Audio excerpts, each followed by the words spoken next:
Let's start our topic, Startup India Scheme.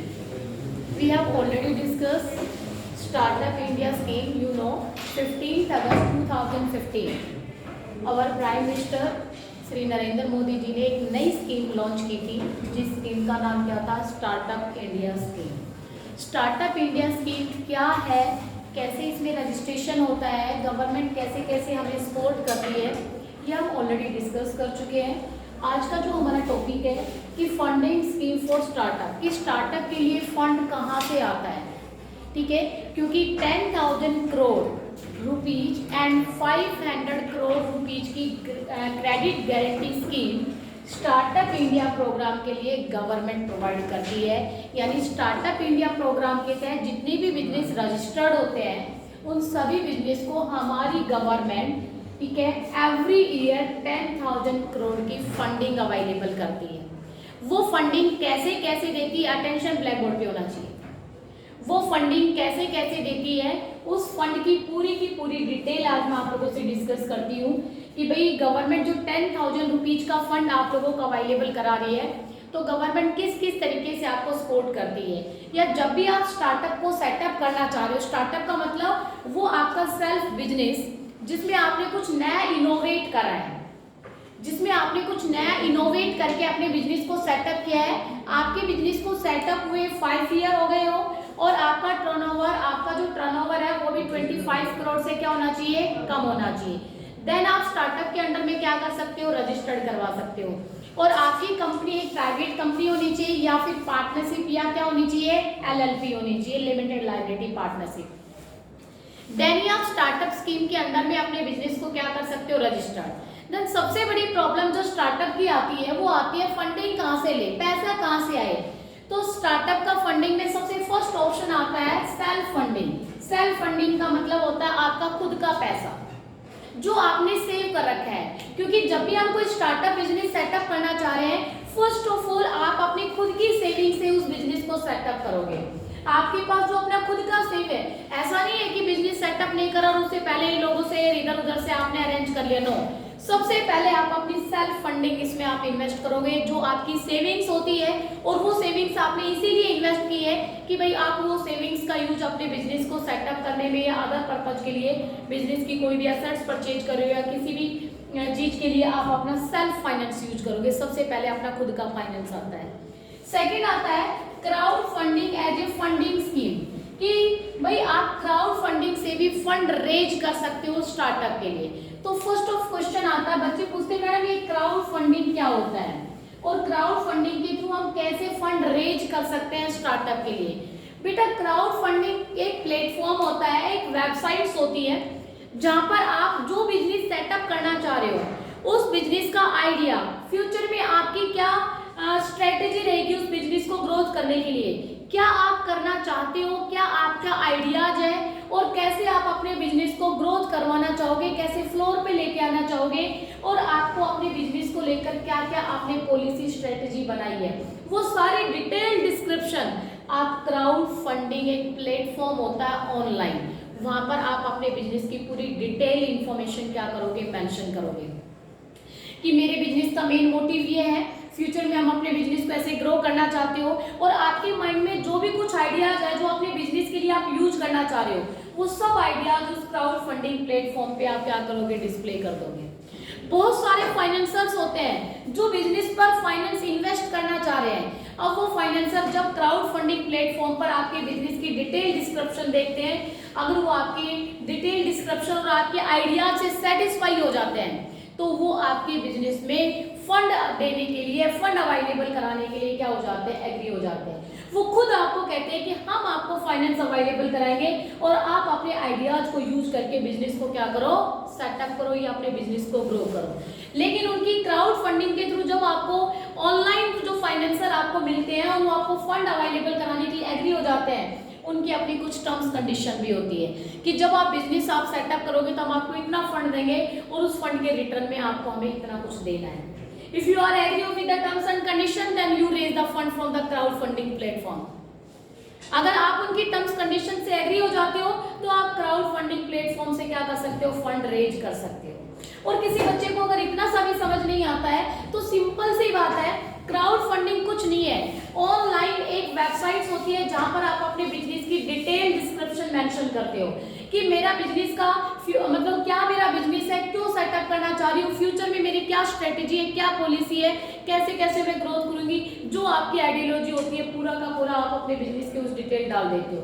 बहुत सारे लोग उस डिटेल को रीड करते हैं, जिसको भी सेटिस्फाई लगता है, आपके आइडिया पसंद आ जाते हैं, आपसे इन्फ्लुएंस हो जाता है, लगता है बंदा कुछ नया करने वाला है और सचमुच इसमें कुछ ऐसा है, तो वो बंदे आपको फंड अवेलेबल, आपको खुद आप अपना कॉन्टैक्ट नंबर भी वहाँ मेंशन करते हो, अपना डिटेल एड्रेस भी मेंशन करते हो, वो जो फाइनेंसर्स होते हैं वो खुद आपसे कांटेक्ट करेंगे और आपको फंड अवेलेबल करने के लिए एग्री हो जाते हैं। तो उस केस में आप फंड रेज कर रहे हो क्राउड फंडिंग के थ्रू, समझ आ गया? उस केस में आप फंड कैसे रेज कर रहे हो? क्राउड फंडिंग प्लेटफॉर्म के थ्रू आप फंड रेज कर रहे हो। थर्ड आता है get angel investment in your startup. Get angel investment in your startup में जो एंजल इन्वेस्टर्स होते हैं, ठीक है, एंजल इन्वेस्टर्स वो होते हैं जो किसी कंपनी के सीईओ है, ठीक है, या बड़े बड़े जो बिजनेसमैन होते हैं। यस, साइड में तो कहते हैं बड़े बड़े जो इन्वेस्टर्स होते हैं, ठीक है, या बड़े बड़े जो बिजनेसमैन होते हैं, या किसी कंपनी के जो सीईओ होते हैं जिनको चीफ एग्जीक्यूटिव ऑफिसर्स बोला जाता है, वो एंजल इन्वेस्टर्स होते हैं।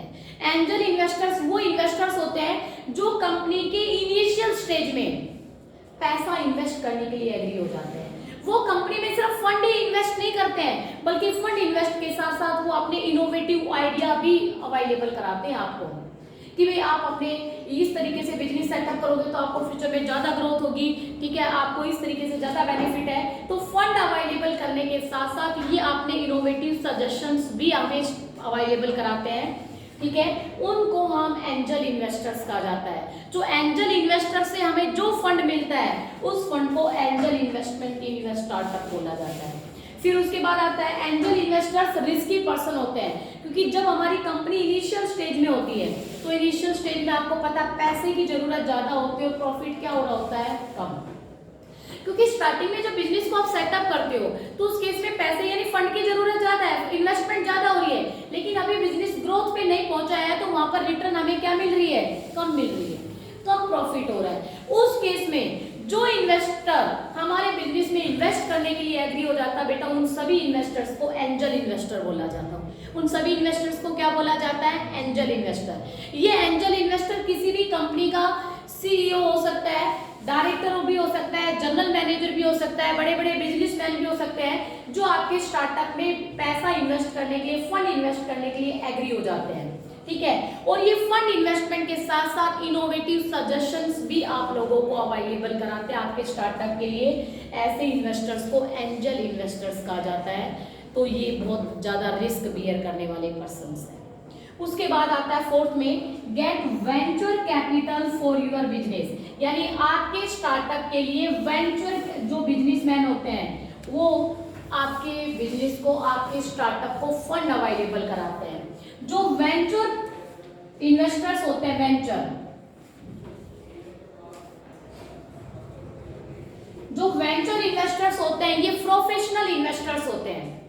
किसी कंपनी के सीईओ या बिजनेसमैन या फिर जनरल मैनेजर या डायरेक्टर नहीं होते हैं, ये प्रोफेशनल इन्वेस्टर्स होते हैं जिनका काम यही होता है कि कंपनियों में पैसा इन्वेस्ट करना और उसके बदले में उनसे प्रॉफिट या रिटर्न मांगना या अपनी हिस्सेदारी मांगना कि भाई 10% अगर मैं आपकी कंपनी में इतना पैसा इन्वेस्ट करूंगा तो आप 10% स्टेक मुझे दोगे, 10% हिस्सा मुझे दोगे, 20% शेयर्स मेरा हो जाएगा, 50% शेयर्स मेरा हो जाता है। और ये जो वेंचर इन्वेस्टर्स होते हैं ये क्या करते हैं, पब्लिक से पैसा लेते हैं और आपके स्टार्टअप में क्या करते हैं, अपने नाम से इन्वेस्ट कर लेते हैं, या इनके पास खुद का पैसा होता है और आपके स्टार्टअप में ये इन्वेस्ट करते हैं और उसके बदले में ये आपसे क्या मांगते हैं, उस स्टार्टअप का शेयर मांगते हैं या रिटर्न में काफी हाई डिमांड करते हैं कि जब पैसा देंगे तो हमें इतना इंटरेस्ट मिलना चाहिए या आपके बिजनेस में हमें इतनी ओनरशिप या शेयर मिलेगा तो ये हम आपके स्टार्टअप में क्या करेंगे, इन्वेस्ट करेंगे।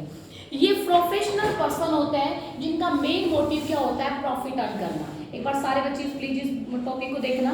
Gate venture capital for your business, कहता है venture capitals are the professionally manage funds who invest in company that have huge potential. कहता है कि ये जो वेंचर इन्वेस्टर्स होते हैं ये प्रोफेशनल इन्वेस्टर्स होते हैं जिनके पास ह्यूज पोटेंशियल होता है और जो कंपनियों में पैसा इन्वेस्ट करने के लिए एग्री हो जाते हैं, they usually invest in A business against equity. समझ आ गया? ये यूजुअली अपना पैसा इक्विटी के अगेंस्ट इन्वेस्ट करते हैं। इसका मतलब ये उस स्टार्टअप की इक्विटी परचेज करते हैं और ओनर बनने की कोशिश करते हैं कि भाई मैंने आपको बताया ना कि हम आपको पैसा इन्वेस्ट करेंगे तो 10% शेयर हमें दे दो, 20% ओनरशिप हमें दे दो, तब ये उसमें इन्वेस्ट करने के लिए एग्री होते हैं। आगे कहते हैं and exit when there is an IPO or an acquisition. और जब भी कोई इनिशियल पब्लिक ऑफर हो रहा हो, एक्विजिशन हो रहा हो, ठीक है, या कंपनी लिक्विडेशन पे चली जाती है, तो उस केस में अपने शेयर्स क्या कर देते हैं, बेच भी देते हैं।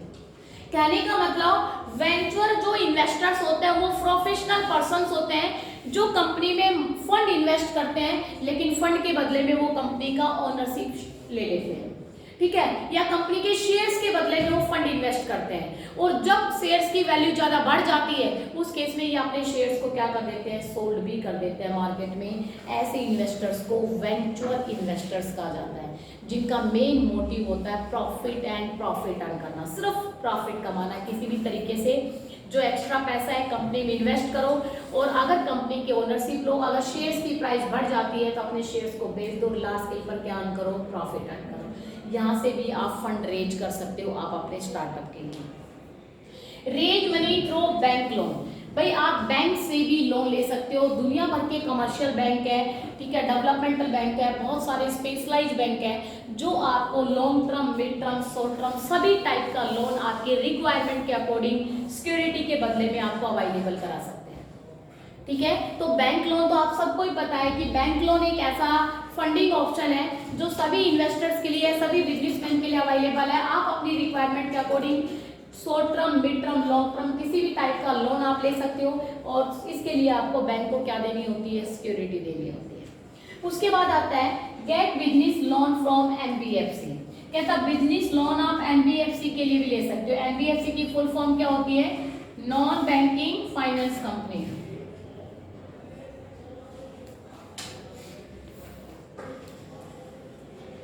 नॉन बैंकिंग फाइनेंस कंपनी वो कंपनी होती है जो फाइनेंस का काम करती है बट बैंक नहीं होती है। जिन लोगों को बैंक से लोन नहीं मिलता है, क्योंकि बैंक जब आपको लोन देता है तो बैंक आपकी क्रेडिट वर्थनेस को चेक करता है, आपकी गुडविल को चेक करता है, सिक्योरिटी मांगता है, देन बैंक आपको लोन की फैसिलिटी देगा।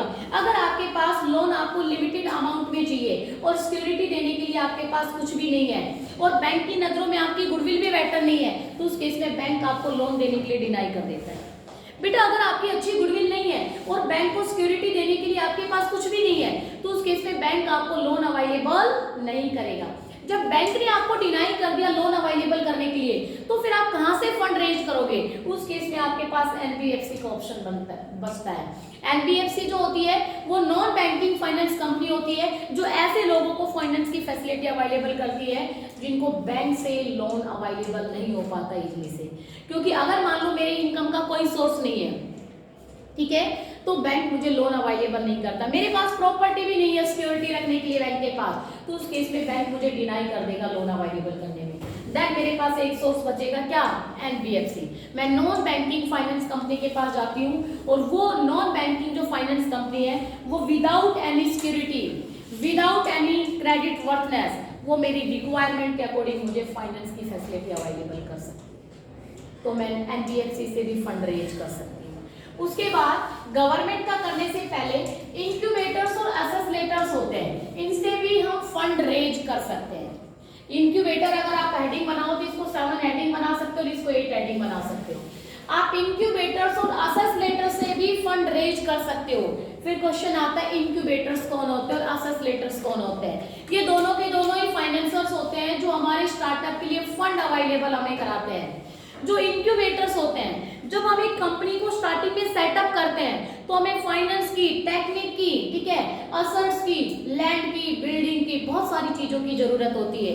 इंक्यूबेटर्स जो होते हैं वो हमें लैंड, टेक्निक, असेट्स, ये सारी चीजें इनिशियल स्टेज में कंपनी को अवेलेबल कराते हैं। जैसे फॉर एग्जांपल है, मेरी कंपनी एक आईटी कंपनी है, तो मेरे पास तो बहुत सारे सिस्टम्स होंगे, बहुत सारे लैपटॉप्स होंगे, बहुत सारे कंप्यूटर्स होंगे, क्योंकि मेरा काम यही है, ठीक है। और अगर किसी मान लो ने स्टार्टअप सेटअप किया, स्टार्टअप के तहत अपना बिजनेस सेटअप किया है, तो मेरी कंपनी उसको क्या करती है, कंप्यूटर्स या लैपटॉप्स की फैसिलिटी अवेलेबल करा देती है। इसका मतलब कहीं ना कहीं लैपटॉप की फैसिलिटी अवेलेबल करना का असेट्स अवेलेबल करा रही है। किसी के पास लैंड ऐसे ही अवेलेबल है, तो मैं किसी स्टार्टअप वाले को अपनी लैंड या अपनी बिल्डिंग अवेलेबल करा देती हूँ। तो जब इस तरीके से हम किसी को अपनी लैंड, किसी को बिल्डिंग, किसी को असेट्स अवेलेबल करा रहे हैं, ठीक है, तो उस केस में उस स्टार्टअप के लिए, तो उस केस में मैं इंक्यूबेटर्स का काम करती हूँ। ये फंड भी अवेलेबल करता है, ऐसा नहीं आपकी रिक्वायरमेंट के अकॉर्डिंग फंड भी देता है, लेकिन फंड के साथ साथ जो इंक्यूबेटर्स होते हैं वो आपको अदर फैसिलिटीज भी देते हैं। अगर आपको कोई एसेट्स की जरूरत है, लैंड की जरूरत है, बिल्डिंग की जरूरत है, अदर किसी टाइप की कोई टेक्निकल एडवाइस की जरूरत है, तो वो सारी फैसिलिटीज इंक्यूबेटर्स हमें अवेलेबल कराते हैं। फिर उसके बाद आता है असेसलेटर। जो असेसलेटर्स होते हैं ये आपको इन सारी फैसिलिटी के अलावा फंड भी अवेलेबल कराते हैं। बस दोनों में फर्क इतना है, जब कंपनी सेटअप होती है, ठीक है, तो उस टाइम में ये कंपनी को वर्क करने में, रन करने में, यानी चलाने में स्टार्टिंग में हेल्प करते हैं, और जब कंपनी चल देती है तो उसको रन मानी दौड़ाने में ये असेसलेटर्स हेल्प करते हैं, फंड अवेलेबल कराने में।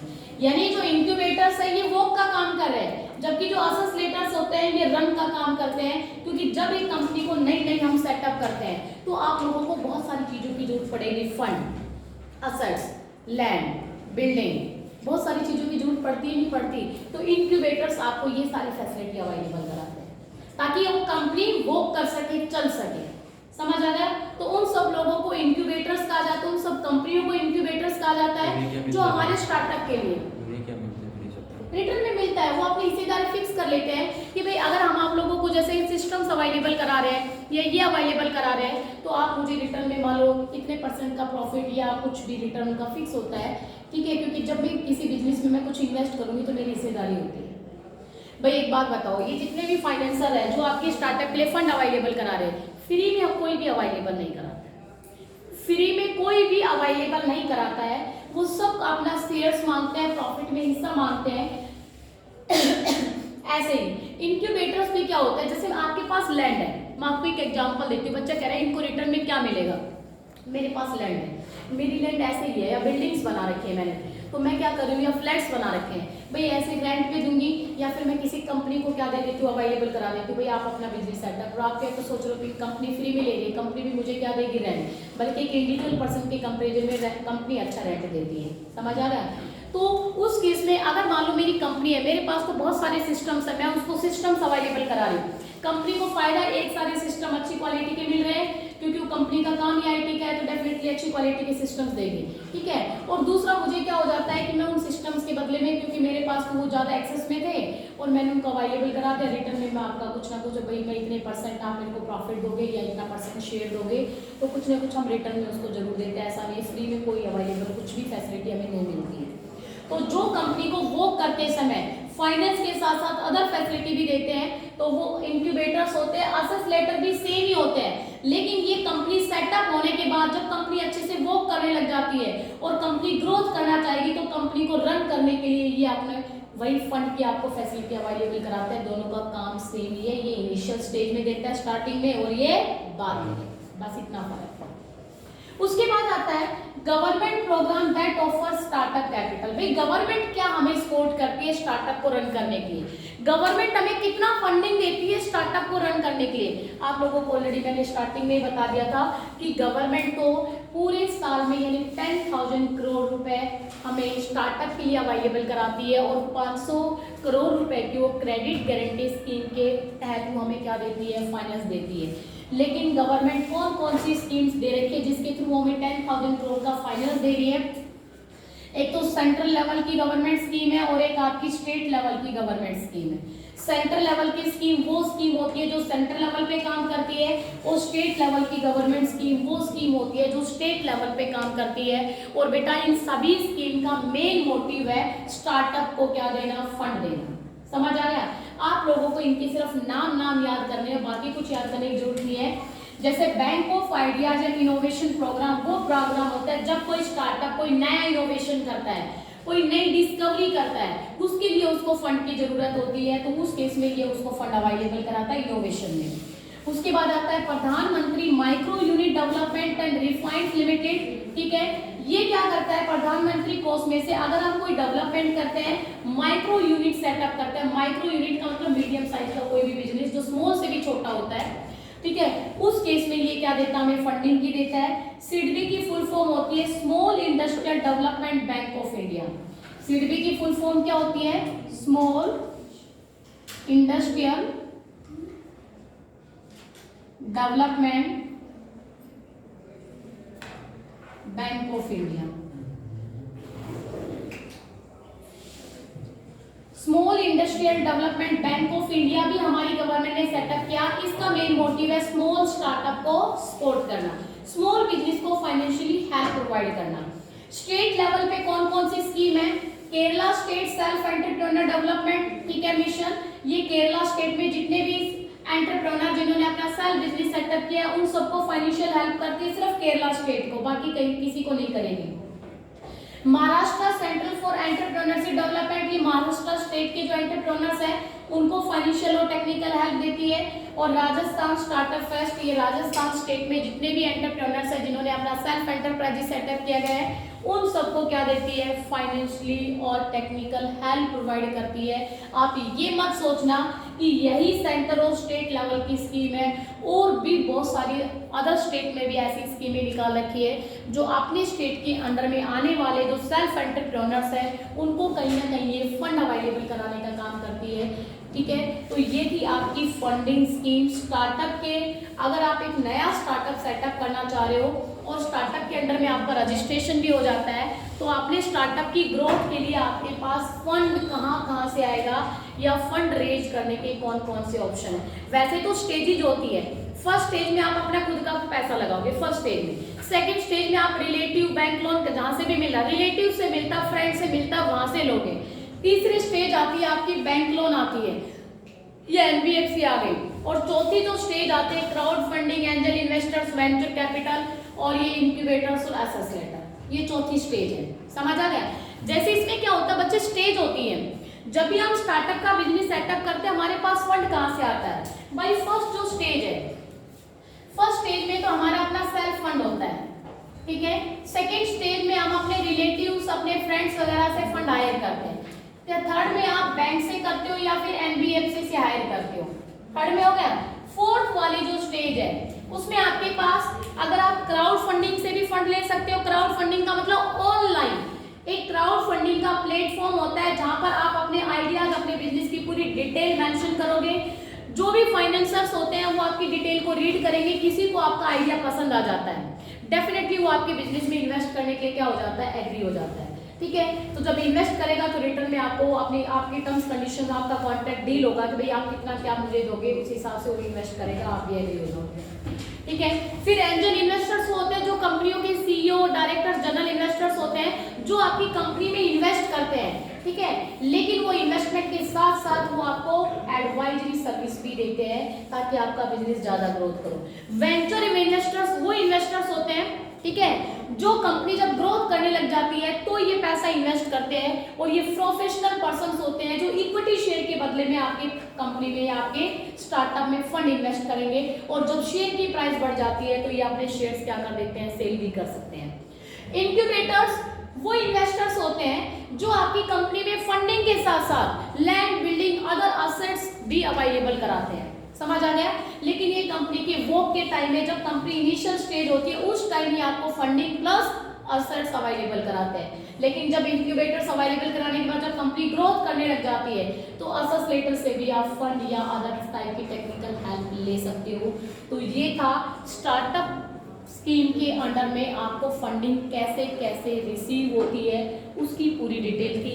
किसी बच्चे को कोई डाउट हो तो एक बार बोलो प्लीज। किसी को भी कोई भी किसी भी टाइप का डाउट है कि भाई स्टार्टअप के लिए फंड कहाँ से आता है। वैसे 4 स्टेज है, 4 स्टेज ही आपकी होती है, ठीक है। आपकी बुक में स्टेज के अकॉर्डिंग एक्सप्लेन ना करके हमारी बुक में तो सीधे सीधे पॉइंट्स दे दिए, लेकिन वैसे स्टार्टअप के लिए फंड रेज करने की स्टेज 4 ही होती है। पहले अपना खुद का फंड, फिर रिलेटिव या फ्रेंड से जहाँ से भी पैसा मिलता है वहाँ से करो, बैंक या एनबीएफसी से लो 3rd स्टेज में, और 4th स्टेज के बहुत सारे तरीके हैं। क्राउड फंडिंग से भी ले सकते हो, वेंचर इन्वेस्टर से भी ले सकते हो, एंजल इन्वेस्टर से ले सकते हो, इंक्यूबेटर लेटर, असेस लेटर से भी ले सकते हो। बहुत सारे ऑप्शन है, जो भी ऑप्शन आपके लिए सही लगे, आपको सूटेबल लगे, आप उस ऑप्शन को यूज करके चौथी स्टेज में भी आप फंड क्या कर सकते हो, रेज कर सकते हो। ओके।